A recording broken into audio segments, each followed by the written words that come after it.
श्रीमद् भगवद गीता अध्याय 1। प्रिय भक्तों, आइए हम अध्याय 1 की कथा को एक भावपूर्ण कहानी की तरह समझते हैं। यह कथा हमें जीवन के गहन द्वंद्व और भगवान श्री कृष्ण की करुणा का अनुभव कराती है। कुरुक्षेत्र के मैदान में कौरवों और पांडवों की सेनाएं आमने सामने खड़ी थी। यह केवल भूमि या राज्य के लिए नहीं था, यह धर्म और अधर्म की लड़ाई थी।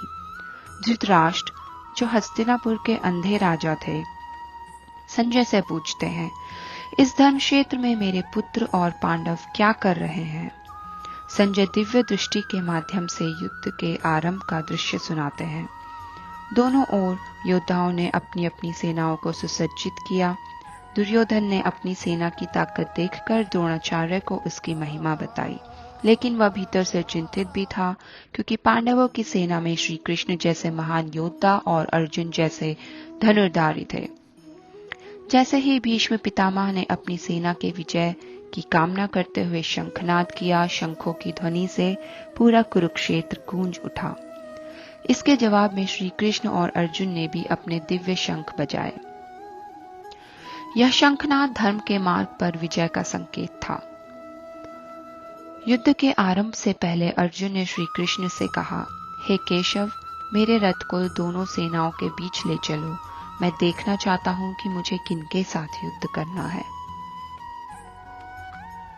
श्री कृष्ण ने अर्जुन की इच्छा पूरी की और उनका रथ दोनों सेनाओं के बीच खड़ा कर दिया।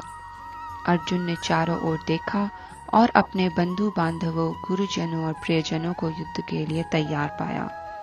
उनके सामने भीष्म पितामह, द्रोणाचार्य, कौरव पक्ष के भाई बंधु और पांडव पक्ष के प्रिय मित्र खड़े थे। यह दृश्य देखकर अर्जुन का हृदय भारी हो गया। वह सोचने लगे, क्या मैं अपने ही लोगों को मार सकता हूँ?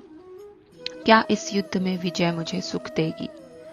अर्जुन ने श्री कृष्ण से कहा, हे माधव, मैं इस युद्ध को नहीं लड़ सकता। अपने ही परिवार को मारकर मैं किस प्रकार सुखी हो सकता हूँ? मुझे ऐसा लगता है कि यह युद्ध पाप है। बिना अपने प्रियजनों के यह राज्य और भौतिक सुख मेरे किसी काम का नहीं है। अर्जुन का धनुष गांडीव उसके हाथों से छूट गया। वह निराश होकर श्री कृष्ण के समक्ष बैठ गया और कहा, मैं युद्ध नहीं करूंगा। यह दृश्य भगवान श्री कृष्ण के लिए महत्वपूर्ण था। उन्होंने अर्जुन के इस विषाद को देखा और मुस्कुराए। वे जानते थे कि अर्जुन के इस मानसिक संघर्ष को समाप्त करने के लिए उसे ज्ञान की आवश्यकता है। अर्जुन ने अहंकार छोड़कर श्री कृष्ण की शरण ली और यहीं से भगवान का दिव्य उपदेश आरंभ होता है।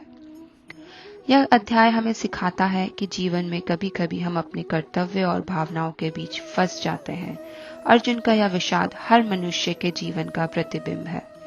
जब हम भ्रमित और कमजोर महसूस करें, तब ईश्वर पर विश्वास रखें। श्री कृष्ण हमें सिखाते हैं कि सही मार्ग पर चलने के लिए साहस और ज्ञान आवश्यक है। हरे कृष्णा।